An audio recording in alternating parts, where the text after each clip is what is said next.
Commentaire de saint Thomas d'Aquin sur l'Évangile de Jean, chapitre 3, l'entretien avec Nicodème, suite. Or, tel est le jugement. La lumière est venue dans le monde, et les hommes ont préféré les ténèbres à la lumière, parce que leurs œuvres étaient mauvaises. En effet, quiconque agit mal est la lumière, et il ne vient pas à la lumière, de peur que ses œuvres ne soient réprouvées.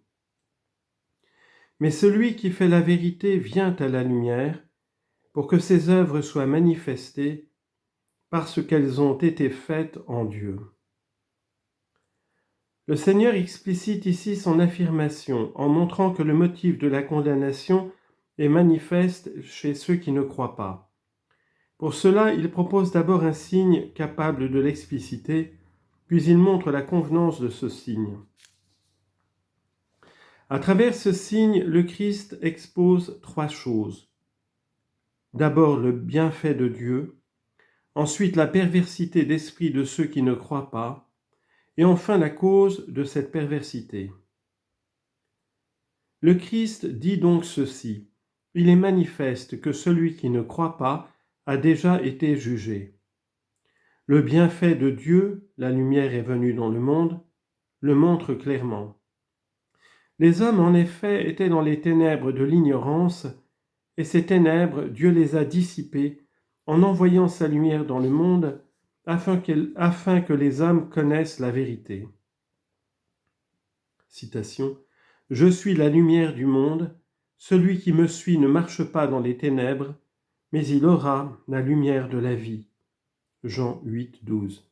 Et encore: « Il est venu nous visiter d'en haut le soleil levant, pour illuminer ceux qui sont assis dans les ténèbres et l'ombre de la mort. » Luc chapitre 1, versets 78 et 79. Mais cette lumière est venue dans le monde parce que l'homme ne pouvait y avoir accès. Car Dieu habite une lumière inaccessible que nul homme n'a vue ni ne peut voir. 1 Timothée chapitre 6, verset 16. Que celui qui ne croit pas ait déjà été jugé, la perversité d'esprit de ceux qui ne croient pas le montre également, car ils ont mieux aimé les ténèbres que la lumière. Autrement dit, ils ont préféré rester dans les ténèbres de l'ignorance plutôt que d'être instruits par le Christ. Citation: « Ils ont été rebelles à la lumière. » Job chapitre 24, verset 13. Et autre citation: « Malheur à ceux qui font des ténèbres la lumière et de la lumière des ténèbres. » Isaïe chapitre 5, verset 20. Et la cause de cette perversité, c'est que leurs œuvres étaient mauvaises, ces œuvres qui sont en désaccord avec la lumière et qui cherchent les ténèbres. Rejetons les œuvres des ténèbres, dira saint Paul, c'est-à-dire les péchés qui cherchent les ténèbres.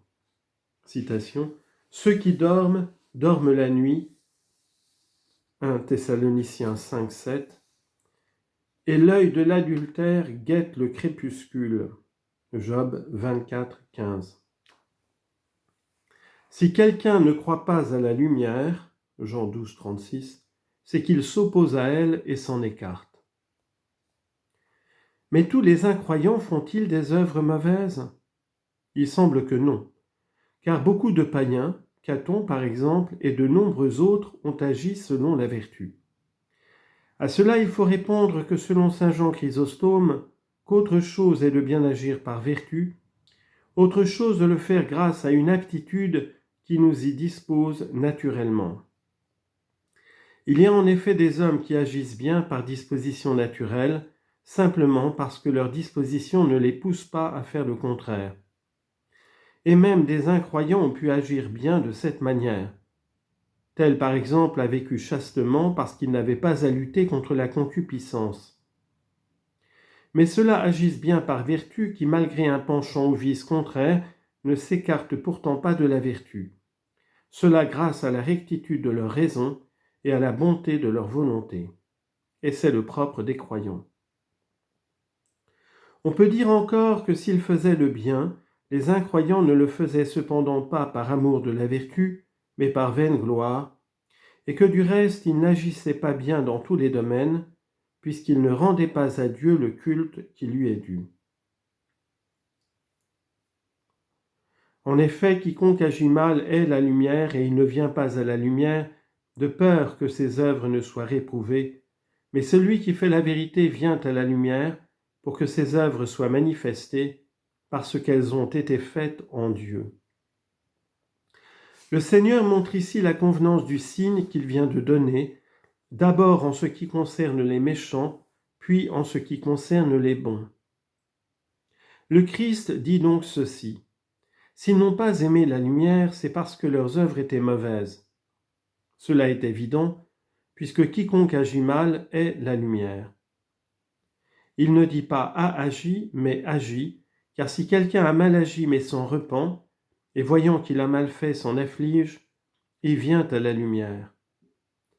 Au contraire, quiconque agit mal, c'est-à-dire persévère dans le mal, ne s'en afflige pas et ne vient pas à la lumière, mais il la hait, non en tant qu'elle est une vérité manifeste, mais en tant que par elle le péché de l'homme est manifesté. Car l'homme mauvais aime connaître la lumière et la vérité, mais il déteste être dénoncé par elle. Citation. Si soudain paraît l'aurore, ils la prennent pour l'ombre de la mort. Job 24, 17. Celui qui agit mal ne vient donc pas à la lumière, et cela de peur que ses œuvres ne soient réprouvées. Nul homme, en effet, s'il est décidé à ne pas renoncer au mal, ne veut être blâmé. Il fuit le blâme au contraire et le hait. Citation. Ils ont haï celui qui réprimande à la porte, et celui qui parle avec intégrité, ils l'ont eu en horreur. Amos, chapitre 5, verset 10. Et encore, l'homme pernicieux n'aime pas celui qui le reprend. Proverbe 15, 12. Le Christ montre ensuite la convenance du signe qu'il a donné en ce qui concerne les bons, ceux qui font la vérité, c'est-à-dire les œuvres bonnes. La vérité, en effet, ne réside pas seulement dans les pensées et les paroles, mais aussi dans les actes. Celui qui fait la vérité vient à la lumière. Mais quelqu'un a-t-il agi ainsi avant le Christ ? Il semble que non. Car qui fait la vérité ? Celui qui ne pêche pas. Or, avant le Christ, tous ont péché. Romains 3, 23. À cela, je réponds en suivant saint Augustin, que celui-là fait la vérité en lui-même, à qui déplaît le mal qu'il a fait, et qui, après avoir abandonné les ténèbres, se garde du péché, et regrettant ses fautes passées, vient à la lumière, afin que ses œuvres soient manifestées d'une manière spéciale. On objectera sans doute que nul ne doit donner en spectacle le bien qu'il fait, et que le Seigneur blâme les pharisiens d'agir ainsi. À cela il faut répondre, vouloir manifester ses œuvres devant Dieu pour qu'il les approuve, cela est permis. Citation. Car ce n'est pas celui qui se recommande lui-même qui est un homme éprouvé, mais celui que Dieu recommande. 2 Corinthiens chapitre 10 verset 18. Et encore, voici que dans le ciel est mon témoin. Job chapitre 16 verset 20.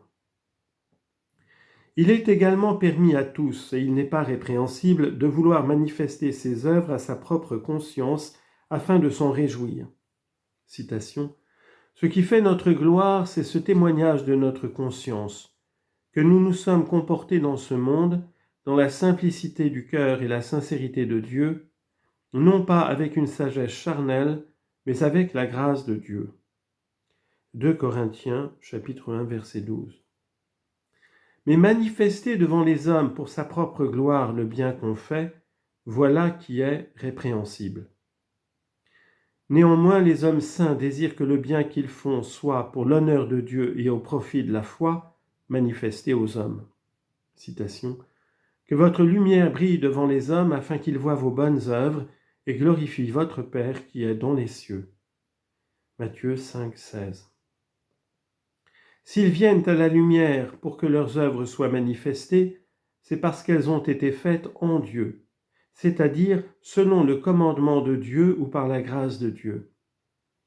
En effet, tout ce que nous faisons de bien, que ce soit en évitant le péché, en regrettant les fautes que nous avons commises, ou en accomplissant des bonnes œuvres, tout vient de Dieu, comme le dit Isaïe.